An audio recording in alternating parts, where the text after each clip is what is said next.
hopefully you all heard that. If you don't know what that is, that's a tornado siren. I live a couple of blocks from a golf course.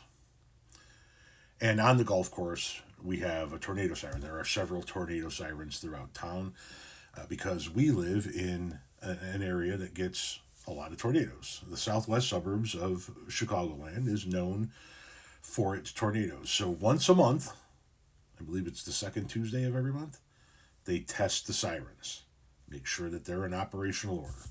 And because we're a couple of blocks, every Tuesday around 10 a.m., we get the tornado siren tests.